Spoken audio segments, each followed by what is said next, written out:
Le 9 juillet 2024, la France a été éliminée par l'Espagne sur le score de 2-1 et a quitté l'Euro en demi-finale. À cette période précise, la France jouait beaucoup moins bien, c'était une équipe très pragmatique, surtout lors de cet Euro où la France n'a obtenu que 2 victoires, 3 matchs nuls et cette défaite finale face à l'Espagne. Une autre statistique effrayante est que sur les 4 buts inscrits par la France, seuls 2 l'ont été par ses propres joueurs, les autres étant des buts contre leur camp. Le 5 juin 2025, presque un an jour pour jour après, la France a de nouveau été éliminée de la Nation League par l'Espagne sur le score de 5-4, alors que l'Espagne menait à un moment donné 5-1. Ce fut une grande remontada française, mais cela n'a pas suffi pour arracher la prolongation ou pour renverser la situation. Lors de ce match, l'Espagne était encore bien supérieure, et le 17 juillet 2026, la France a encore été éliminée, se faisant sortir une nouvelle fois de la Coupe du Monde en demi-finale par l'Espagne, cette fois sur le score de 2-0 sans réussir à marquer. Et même dans le meilleur des scénarios pour l'équipe de France, ce fut une défaite douloureuse, car cette fois l'Espagne n'était pas dans sa meilleure période. Les joueurs espagnols n'étaient pas à leur apogée de 2024 et 2025, tandis que l'équipe de France était sur une courbe de progression très forte, considérée comme favorite pour cette confrontation au vu de ce qu'elle avait montré jusque-là dans cette Coupe du Monde et de ce que l'Espagne n'avait pas produit dans ses matchs. En première mi-temps, j'ai trouvé que la France avait réussi à très bien jouer, et cela s'est beaucoup expliqué par le pressing que l'équipe de France exerçait quand l'Espagne tentait de relancer. Il y a eu de nombreuses récupérations de balles de la France qui ont généré des contre-attaques. Je vous montre à l'écran comment le marquage de la France était bien en place, les Français parvenant à plusieurs reprises à perturber la circulation de balles espagnoles et à gratter des ballons très importants. Cependant, sur les rares contres de la France, ils n'ont pas réussi à se montrer dangereux, alors qu'ils avaient de l'espace pour inquiéter Unai Simon. La défense française, tant qu'il y avait 0-0, se montrait encore très solide. Il y a eu cette récupération qui est arrivée dans les pieds de Dembélé, qui adresse une superbe ouverture pour Mbappé. Unai Simon est sorti de sa surface et Mbappé a l'opportunité de tenter ce tir. Même s'il n'était pas totalement équilibré, je pense qu'il aurait dû essayer. C'eût peut-être été but s'il avait mis de la puissance dans son ballon, et sinon, cela aurait au moins donné une grosse frayeur à l'Espagne, ce qui aurait pu contribuer à déstabiliser mentalement les Espagnols, car la France était supérieure et se procurait les meilleures situations à ce moment-là. Ici, il y a encore un long ballon de Maignan vers Rabiot, il progresse et a l'opportunité de tenter une ouverture pour Barcola qui passait sur l'aile gauche, mais il ne le fait pas et ralentit le jeu. La plus grande force de la France est d'exploiter ces situations de vitesse et de se projeter dans les espaces. Mais pour ce match, Deschamps a décidé d'aligner Tchouaméni. Je n'ai pas compris ce choix. Sincèrement, Koné jouait extrêmement bien, il régnait sur le milieu de terrain.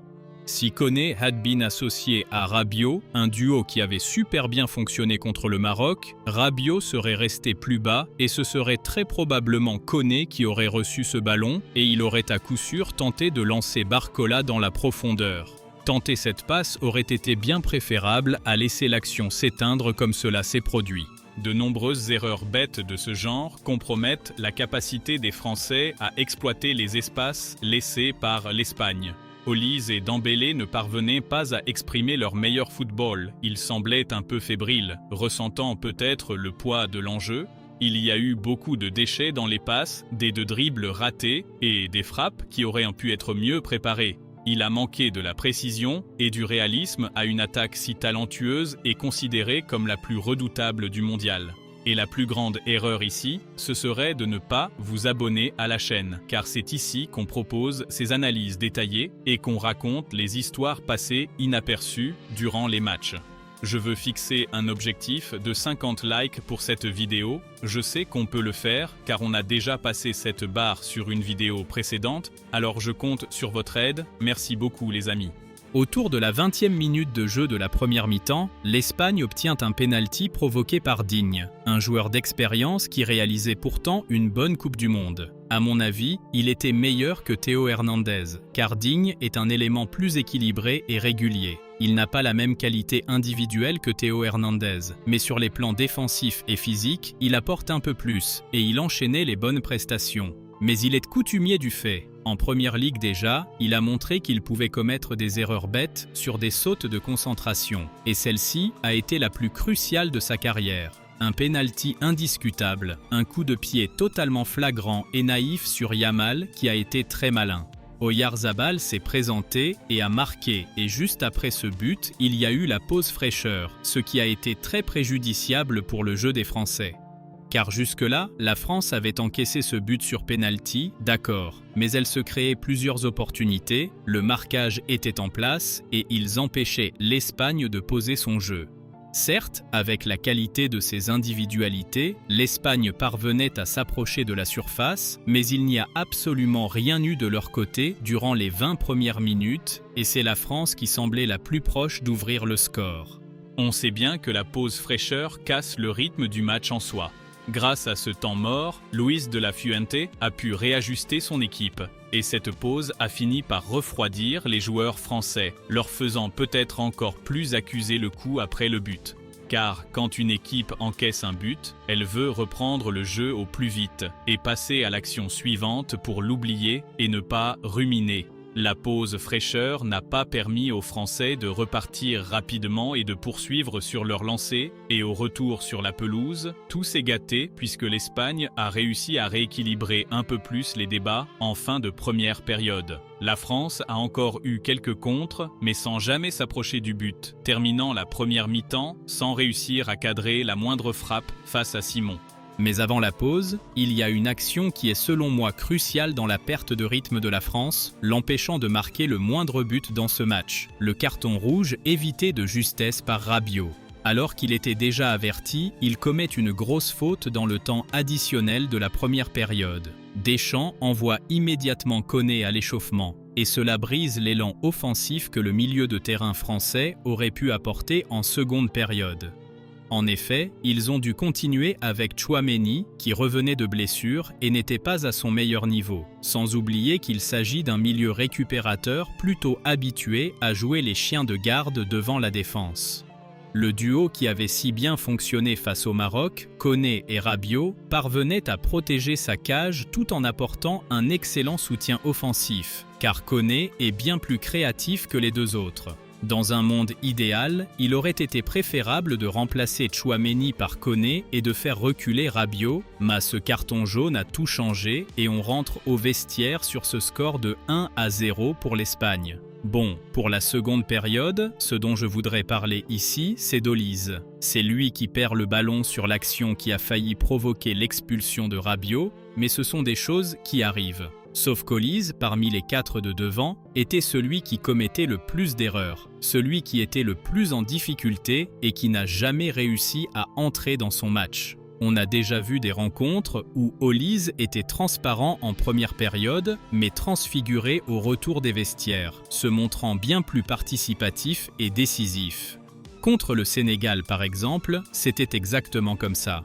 Donc je comprends que Deschamps l'ait laissé sur le terrain. J'aurais moi aussi laissé Olise quelques minutes de plus en seconde période pour voir s'il revenait avec de meilleures intentions. Mais à partir du moment où il ne haussait pas son niveau de jeu ou ne se montrait pas plus participatif, je n'aurais jamais sorti Barcola sitôt alors que je perdais 1-0. Je sais qu'Olise est un crack et qu'il peut faire la décision à tout moment, mais il y a d'autres cracks comme Dembélé et Mbappé qui sont restés sur la pelouse. J'ose dire que des 4 de devant, Barcola a été le moins mauvais. Il manquait certes de précision en attaque, mais il parvenait à apporter le danger, tout en effectuant un travail défensif très précieux. Mais là, Deschamps a préféré respecter la hiérarchie en laissant Olise sur le terrain et en remplaçant Barcola par Doué, et le deuxième but de l'Espagne est venu s'engouffrer précisément dans son dos. Pedro Porro répique dans l'axe, combine en 1-2 avec Dani Olmo et le latéral droit espagnol passe tout simplement comme il veut à travers le marquage de Doué, comme si de rien n'était. Au moment où il adresse sa passe pour Dani Olmo, Koné arrive pour fermer la ligne de passe, mais il intervient trop tard et la transmission est assurée. Sauf que Pedro Porro était de la responsabilité de Doué et auparavant de celle de Barcola. Doué oublie tout simplement de le suivre et le laisse totalement libre de recevoir le ballon plus haut, ce qui amène le deuxième but sur un 1-2 très simple. Il a manqué ce replacement pour suivre la course du latéral espagnol, ce que Barcola faisait très bien et que Doué, entré froid dans cette partie, n'a pas fait. Cette erreur a été fatale pour l'équipe de France, qui a dû se ruer vers l'avant et a même encaissé un autre but par Yamal, heureusement refusé pour un hors-jeu. Jusque-là, le jeu était déjà plutôt fermé avant le deuxième but. Après ce but, la France a dû se jeter à l'attaque, encore plus qu'elle ne le faisait déjà, mais elle n'a malheureusement pas réussi à s'approcher du cadre. Constatant qu'Olise était toujours en dedans, Deschamps lance Cherki, mais il est seulement entré pour prouver aux supporters pourquoi il n'était pas titulaire. Il n'arrive pas à créer le moindre décalage. Il se montre très nonchalant et réalise des choix sur le terrain qui ont de quoi agacer n'importe quel supporter. Le match s'est tout simplement enlisé sans grosse occasion pour l'une ou l'autre équipe. Il aurait mieux valu laisser Olise sur le terrain. Selon moi, Deschamps a été très mauvais dès le coup d'envoi, en optant pour Tchouaméni, puis dans ses changements. Dembélé est resté discret en seconde période. Lui qui avait signé un triplé sur des frappes de l'extérieur de la surface et des exploits individuels n'a pas eu beaucoup de situations dans ce match, c'est vrai, mais j'aurais aimé qu'il tente un peu plus, notamment ses tirs lointains si dangereux. La France parvenait à tourner autour de la surface espagnole mais ne frappait pas, sans jamais tester ni solliciter Unai Simon, qui a pratiquement passé la rencontre en spectateur. Mbappé, soumis à un marquage très serré, n'a pas pu faire grand-chose non plus. D'ailleurs, sur l'une des situations où Dembélé avait l'occasion de déclencher cette frappe à mi-distance du pied gauche, il préfère décaler Mbappé. Le numéro 10 signe alors sa meilleure tentative du match, une frappe déviée qui passe de peu à côté du poteau droit d'Unai Simon.